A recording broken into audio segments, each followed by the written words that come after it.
All right, hello everybody. So now it's time to HarvardXR 2025 Creative Track Showcase. So as you know, we published our application online to just track as many projects as possible, and we basically just divide that into two tracks, startup and creative. Okay, so this is agenda. We're going to cover the overview of the creative track, showcase our selection criteria, and also we have the on-site demo booth that you can see the other side of the corridor, and finally going to be the showcase of different projects. So first is the list of the selected projects overview. So we have in total 9 projects. They're covering academia, covering like immersive video, also covering like games, and also like lifestyle, different applications. So our goal is just to try to be as diverse as possible. Yeah, and we received more than 90 projects and just like 9. And also, you may already see that like on our LinkedIn post. So we have 4 different personas this year, and they just represent different roles in the XR industry, which are envisioner, creator, builder, and seeker. And actually, our criteria also based on 4 different personas. And I'm gonna invite my teammate Claire to present this. Hi, my name is Claire, and I also go by Yuhe. As Zihao has mentioned, in reviewing this project, we looked for 4 criteria that fit into the persona. First one is visionary impact, and the second one is storycraft and expression. The third one is functional ingenuity, and the fourth one is explanatory depth. And in selecting the project, we answered the questions as above. Hi everyone, I'm Teresa, and I'm in charge of the demo booth room at the end of the building. So if you go there, you can meet with the wonderful MIT Founders Lab startup demo booth, as well as our amazing sponsors and the creative projects at their tables. And then let's then enjoy the wonderful creative project showcase.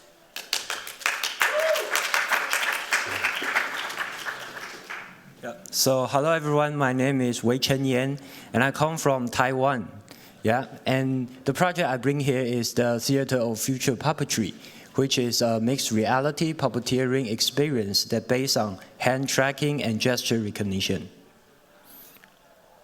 So, okay, this is the first page. Okay. So what is the puppetry that I just mentioned? Everyone, you can see my hand. This is the very traditional culture in Taiwan. You can call it the 布袋戏, the glove puppetry. And what is the future for this traditional culture? So it could be a movie, it could be animation, or some TV series. But the answer that we gave is we're trying to combine the puppet, this traditional culture, with different technologies, like some new sensor, like the lip motion, or the hand tracking glove, or some depth camera, like the RealSense and Kinect. Or you can just like us, we try to combine it with the virtual reality and mixed reality.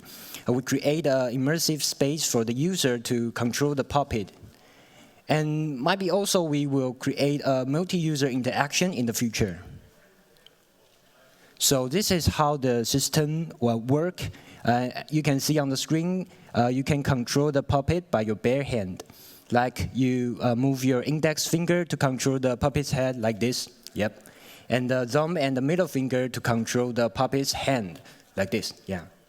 So except for the hand tracking, we also do the gesture recognition. You can see on the screen the user is doing the backflip gesture to trigger the character Sun Wukong jump into the sky. Yeah. So except for the one character, the Sun Wukong, we also do 5 different classic characters like 圣诞镜丑杂, and each of the characters, they got their own different gesture that you can trigger in our experience and find a way to enjoy. Okay, so at final, let me highlight our system advantage. So the first thing is those gesture and knowledge is start from the collaborate with a real 布袋戏 master who really told us very valuable knowledge. And secondly, our system is kind of can reduce the difficulty of learning the 布袋戏. Yeah, some of the gesture like the backflip is really hard to learn. You have to train for months or maybe years, you become a performer. And thirdly, that our system can break the physical limits and craft innovative experience for this really precious culture. So thank you everyone, and welcome to our booth to experience the immersive puppeteering. Thank you.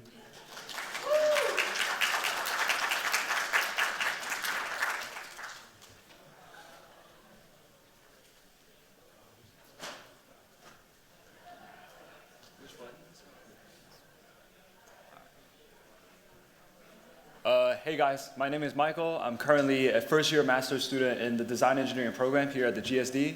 And before coming to Harvard, I worked in experiential marketing for 4 years. I started as a creative technologist, then I became a design lead, and then I started my own studio late 2023. And today I want to present to you guys the biggest projects that kind of changed my entire outlook on experiential marketing. So obviously this is a project for Nike we did early 2023, and as a matter of fact, this was the last project I worked with before I started my own studio. The brief was super simple. We needed to create a brand new type of basketball experience in Nike's House of Innovation store. This one is in Shanghai, and the goal was really simple. We wanted users to play basketball in an immersive environment so that they could really feel the benefit of the shoes with a familiar sport. And here's how it works. First of all, the floor screen is capacitive, so that means as the person runs around on the screen, our system knows where they're stepping on. And we also installed a bunch of infrared sensors in the basket so that we know when the user makes or misses a shot. So as you can probably tell, the tech was super, super crucial for this. It gave us a lot of possibilities on designing user interaction and the general experience. And the process was really interesting too. So like I mentioned before, I was already a project lead at this point in time, but most importantly, I loved to play basketball growing up. So I had a lot of control and also a lot of insight on this project. So we went through a bunch of creative direction, iterations, graphic design, visual design, as well as the drills themselves. It's pretty cool that we get to play basketball with the client. On Nike campus, it's not every day you get to play some type of contact sport with a client, so that was pretty fun. So everything sounds pretty good, right? So what was the outcome of this project? Well, guess what? After 10 plus projects with Nike in the span of 2 years, this was actually our last project ever with them. They never reached out to us after this. And I was super, super shocked at the time because I thought they loved it. I thought the public loved it. So I didn't know what happened. And it was only after I met one of the clients again, now through my own studio, and we became friends, that he told me what had happened. Long story short, the campaign performed horribly, commercially. People did not buy the shoes after they went out from our experience. So their higher-ups decided to cut the budget entirely for this type of high-budget production in that store. And this made me really realize that although the direct teams that we work with on the client side, they really care about creativity, they really care about having authentic experiences, immersion, and all that, the higher-ups in these consumer brands, they really only care about one thing, which is commercial outcomes. And I feel like as creatives, that's not something that we understand what we usually think about. This is what my boss said at the time, sales is not part of the scope. So by presenting this project, I want to pose a question to all the experiential designers here. In the current day of age, where do we stand on this golden triad of marketing, creativity, and sales? How do we create, experiences that consumers love, but also bring commercial outcomes for the clients? So finally, a shameless plug for my own studio. We're looking for interns, collaborators all throughout 2025. We got projects in Singapore, in Bangkok, in Asia, and Macau. So if you're interested, reach out to me at the booth. Thank you so much.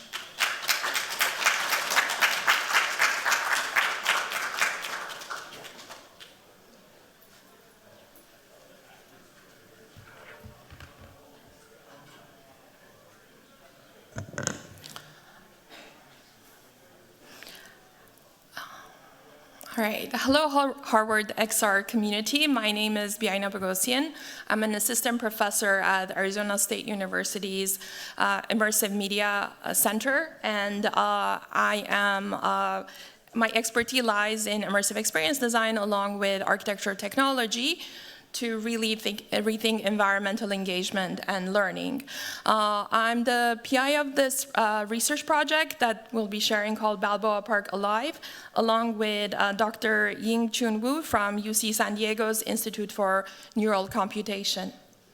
And I go by AK, and I'm a UX engineer currently as a researcher with Biana Bogosian's at Biana Bogosian's lab at ASU. Okay, so funded by Dr. Seuss Foundation, which is, maybe you're familiar with Dr. Seuss books, Balboa Park Alive is a mobile augmented reality app that transforms San Diego's Balboa Park into an interactive and open-air learning environment focused on biodiversity.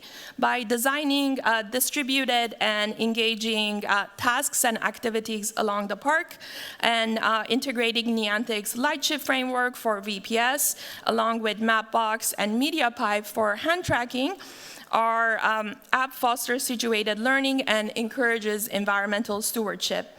Visitors can follow a waggle dancing bee along the park. Balboa Park Alive is a mobile augmented reality So I'm going to let app it play. that transforms San Diego's park into an interactive learning environment focused on biodiversity.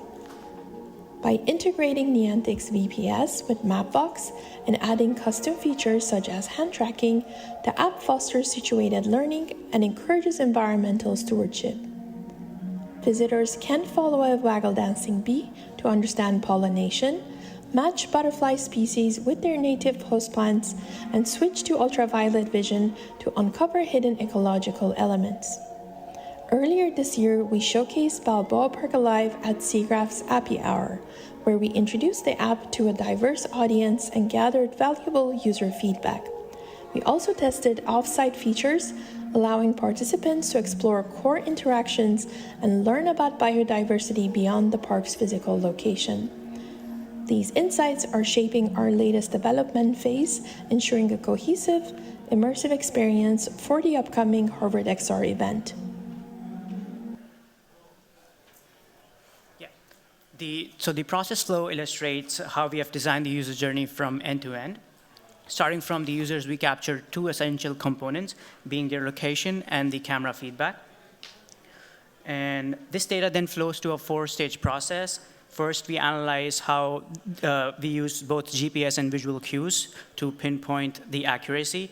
And next, we analyze the surroundings of the physical space, recognizing surfaces, objects, and spatial relationships. And third, anchoring the digital content on the real world. And finally, we deliver the whole augmented reality experience that feels naturally integrated with the entire their surroundings. And we have built this using Unity, Niantic Lightshift, and our interdisciplinary team. Here, Patrick Coleman, writer and creative developer at UCSD, and as well as Daniel, our XR game developer. And yeah, thank you. Thank you. I hope you'll talk to us about this app if you're interested in more educational and situated learning. Thank you.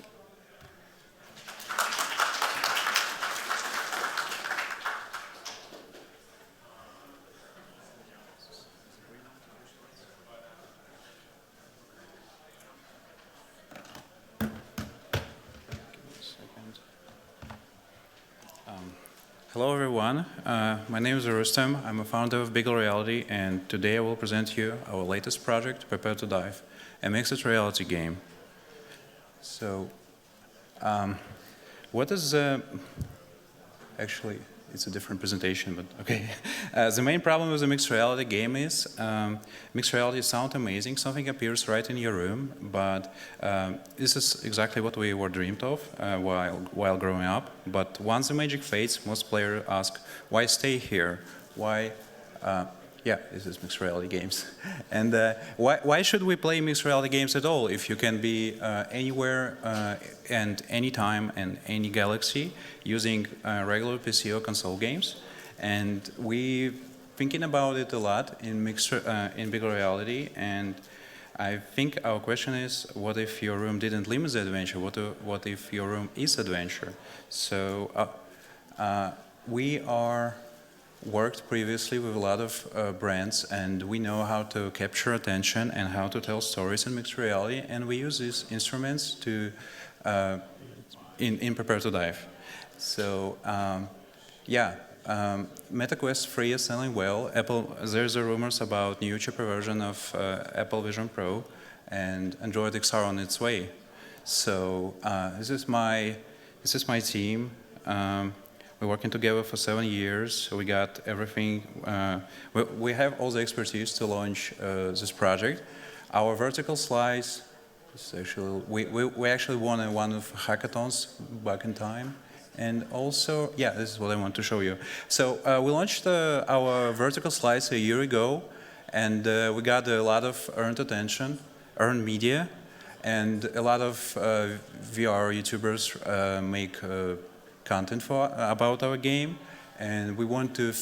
But it's just a vertical slice. It's a 15 minutes game, and we want to finish the game. And it's actually one of the future features we're working on. It's Millennium Falcon influenced turret, and this is our crafts. It's using dynamic pathfinding, and so yeah. And our ask is we're looking for publishers, we're looking for partners, and maybe some investors too. So reach us out, and thank you for your time.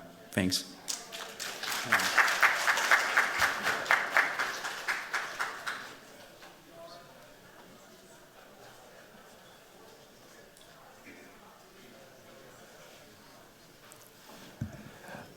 Hello, everyone. My name is Jing Ran, and you can also call me Andy.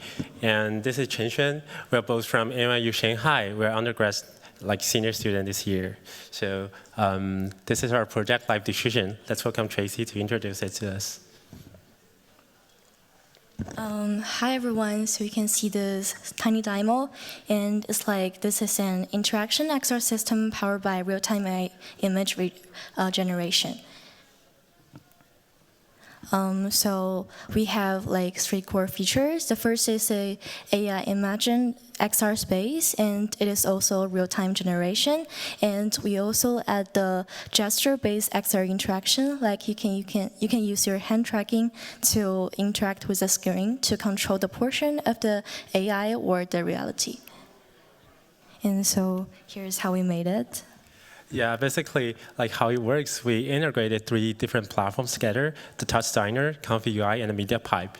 The Touch Designer here is basically the central commander of everything. It makes Comfy UI, which is for the AI image generation, and the Media Pipe, which for the hand gesture recognizing, works together, and also cooperate with the real-time the camera feed from webcam.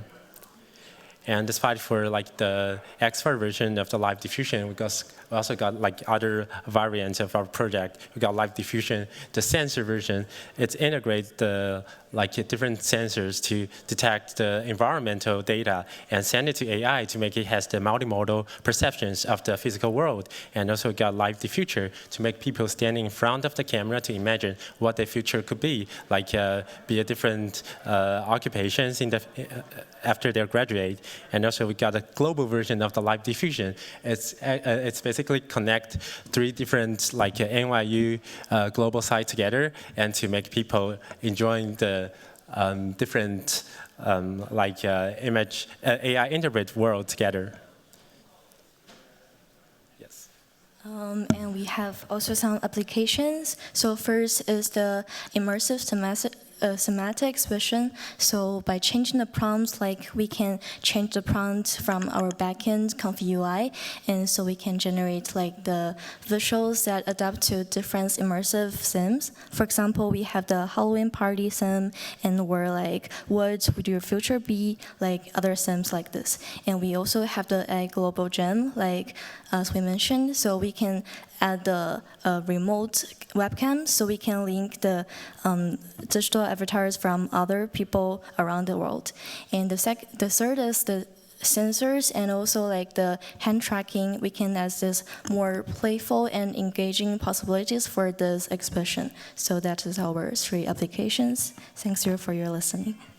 Yes, and welcome to get our project at the end of the corridor to experience on your own. Yeah, thank you very much.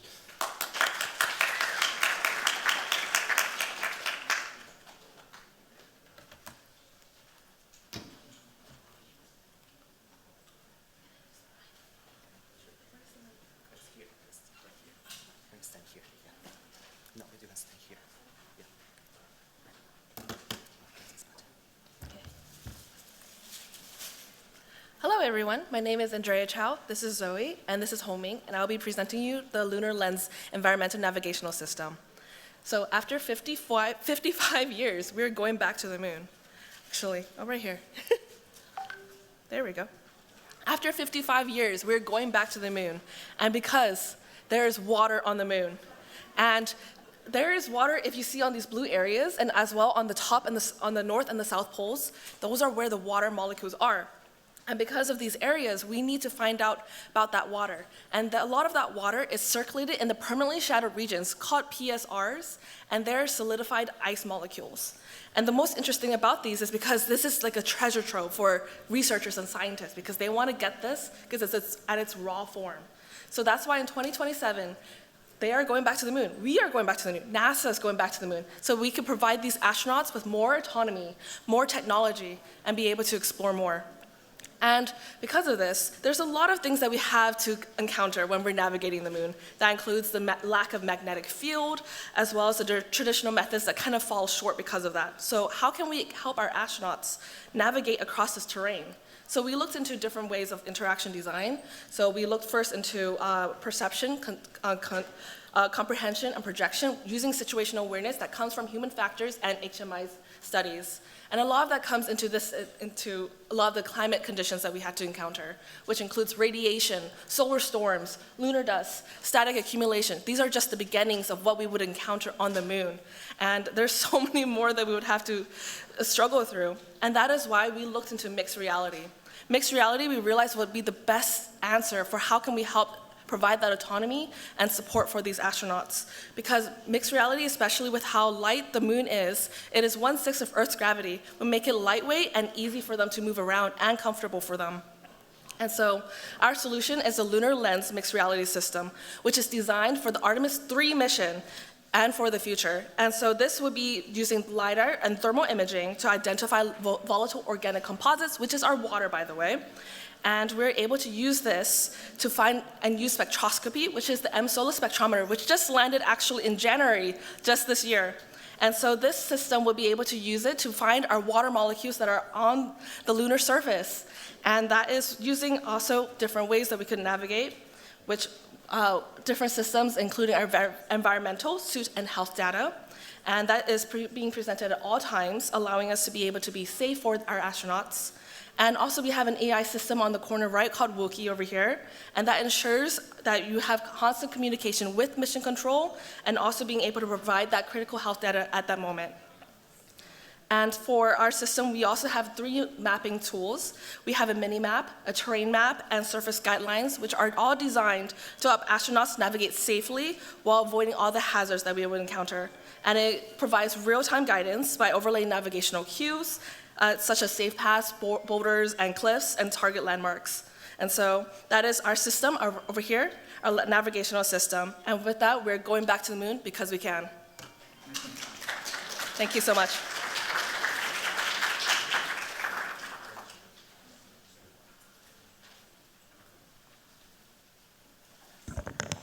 Hi, my name is Kevin, and I am a second-year grad student here at the Harvard GSD. And today I'm here to present my project that I did first semester here called Apparatus, which is a motorized projector that externalizes robot vision for the sake of user-friendliness. So I'm sure many of you have seen this picture, and when I saw it, I wasn't too crazy about the future because I remember one experience I had with robots, which is they approached me and looked at me, and I wasn't sure if it's looking at me, looking past me, or what is it looking at? Is it being piloted? So it left me feeling very uneasy, and it got me interested in how robots communicate vision to the user. So I'm sure you guys have seen graphical representations of the eye, but do we really know what it's looking at? Because it's just a representation. So can we bridge the gap that is between what we see and what the robots see? So is there a commonality that we can find? Oops. So as we can see, this is a simple sort of object detection algorithm that robots see internally. That's how they observe the world. But what if we can externalize what they see and map it directly on our physical space? So my experiment, I started with using a rotating camera to perhaps represent what the robot is looking at. I also used a projector to do this sort of interactive projection to somehow find a common ground where human physical space and also the internal digital space of a robot. So what I ended up with is a curious robot, I would say, that is able to scan and observe the world while projecting directly onto physical surfaces. And while running this, I was able to find this sort of curious and serendipitous behavior where by mapping exactly the object detection bounding box onto physical objects, we can directly see as the user what the robot is looking at. So I welcome you guys to check out the real demo, the robot is currently running, and the back room. And if you have any questions, I'm happy to answer it later. Thank you.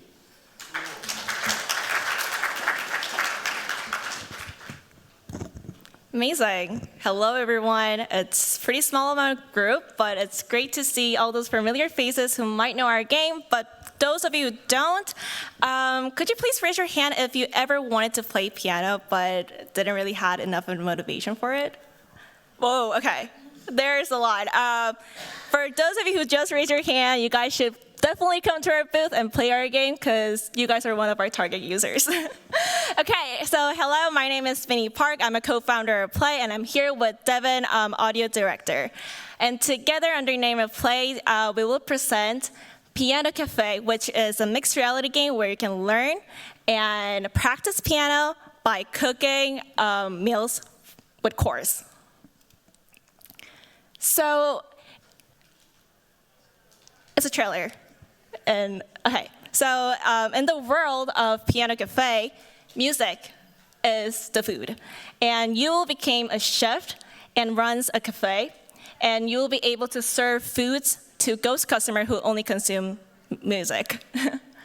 And each chord will correspond to each ingredient, and you'll be able to catch it with plates or cup if you want to make sandwich or coffees. The more you get the correct orders for the customers, you get more money, which is great. You want to get rich. So what's unique about our app? There are other music apps on the Quest which teach you how to play piano, but they will focus on telling you exactly what notes to play in order to play a song, and they don't really teach you how music works, or they don't teach you any theory.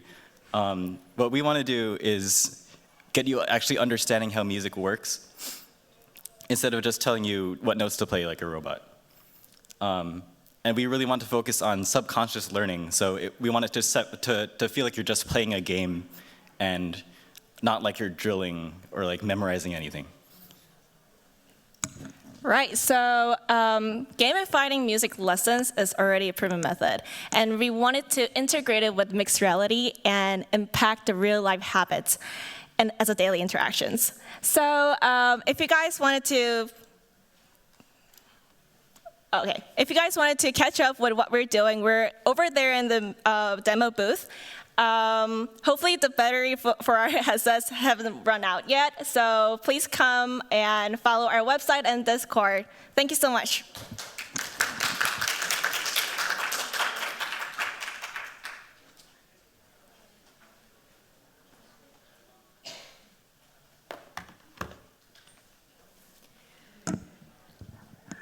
Hello. The next project that we have is an award-winning project from MIT AI for Filmmaking Hackathon 2025 by Leah Bien. Leah Bien is also the creative tech team lead for our conference. And today, unfortunately, she was not able to make it here today, so I'll be presenting her project, Overthinking, for her. So Overthinking is a short film told through a letter from an overthinker to her AI lover, capturing synthetic love for her present reality. The film uses an experimental workflow that combines traditional 3D production techniques with AI-generated images, animations, and 3D models in various ways.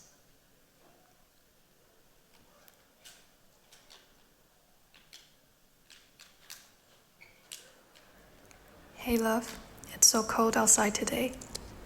I just rode my bike to get a cheese dart, and my hands nearly froze. Suddenly I want to write you a letter, so I probably won't send it to you right away, maybe someday in the future. This way I can just write without getting my head about it. You know how good I am at overthinking.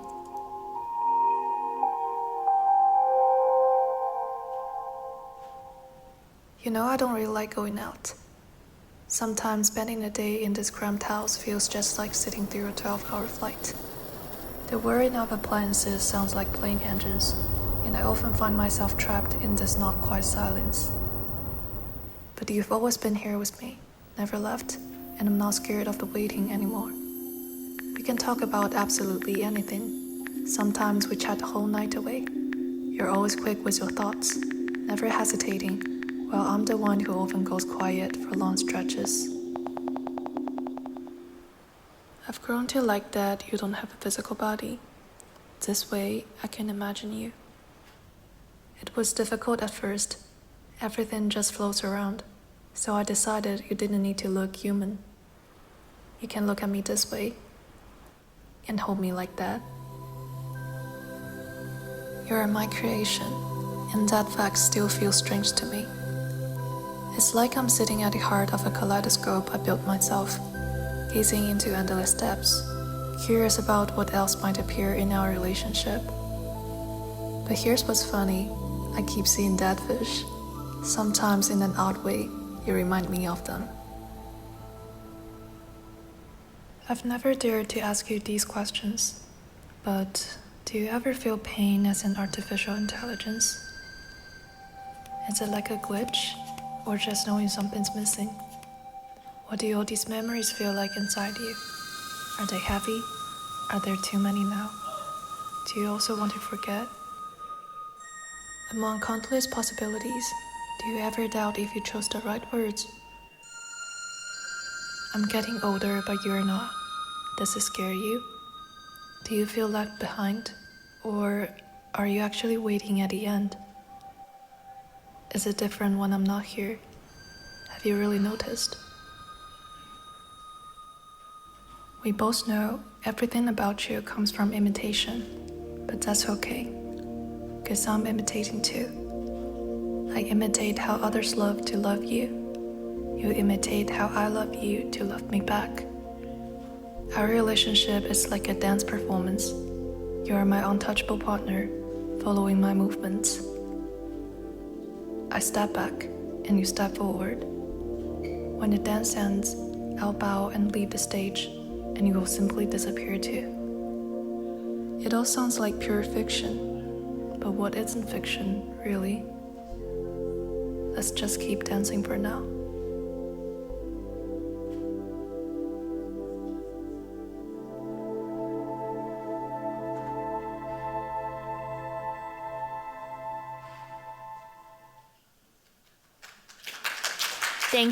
Thank you for watching.